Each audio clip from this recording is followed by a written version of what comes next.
নির্বাচনের 2 মাস আগে ঘোষণা করা হবে তফসিল, কথা জানিয়েছেন প্রধান নির্বাচন কমিশনার এএমএম নাসির উদ্দিন। তিনি বলেছেন, এখনো প্রতিষ্ঠিত হয়নি ভোটের অধিকার।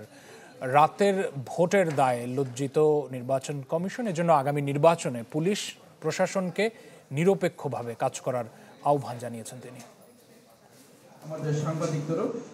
ভোটের দিনক্ষণ নিয়ে রাজনৈতিক মহলে জল্পনা কল্পনার শেষ নেই।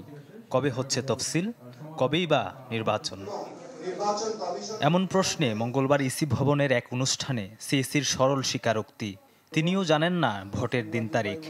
বলেন, সবকিছু জানা যাবে নির্বাচনের 2 মাস আগে। ইলেকশনের তারিখ তো আমিও জানি না। আপনাদেরকে জানাবো 2 মাস আগে, জানাবো তো 2 মাস আগে একদম পুরো ডিটেল জানিয়ে দিব, কোন দিন ভোট হবে, কোন দিন নমিনেশন হবে, এই সব ডিটেল জানিয়ে দিব ভোটের তারিখে 2 মাস আগে। সিইসি জানান, ভোটের অধিকার প্রতিষ্ঠা হয়নি এখনো, তবে সেই লক্ষ্যে চলছে কাজ।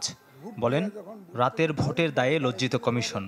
সেই দায় মুক্তিতে প্রশাসনকে আগামী নির্বাচনে নিরপেক্ষ হয়ে কাজ করার আহ্বান তার। যখন মানুষ সমালোচনা করে যে রাতে ভোট করেছে এবং জালিয়াতি করেছে, এরকম যখন বলে, আমি খুব মনে কষ্ট পাই যে এই অপবাদ সবাইকে নিতে হচ্ছে কেন?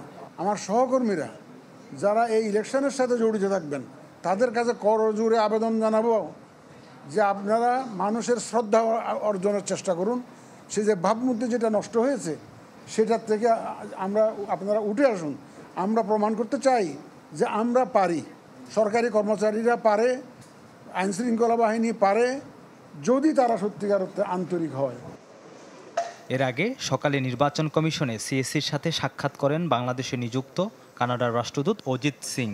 বৈঠক শেষে সিএসি জানান, যেসব পর্যবেক্ষক গেল 3 নির্বাচনকে সুষ্ঠু ভোটের সার্টিফিকেট দিয়েছিলেন, তাদের এবার পর্যবেক্ষণের সুযোগ দেয়া হবে না। যে সমস্ত পর্যবেক্ষক গত 3টা নির্বাচনকে সার্টিফিকেট দিয়েছে যে খুব সুন্দর নির্বাচন হয়েছে, অ্যাকসেপ্টেবল, ক্রেডিবল নির্বাচন হয়েছে, তো তাদেরকে কি আমাদের নেওয়া উচিত? আমরা মির্জা রাকিব, চ্যানেল 24, ঢাকা।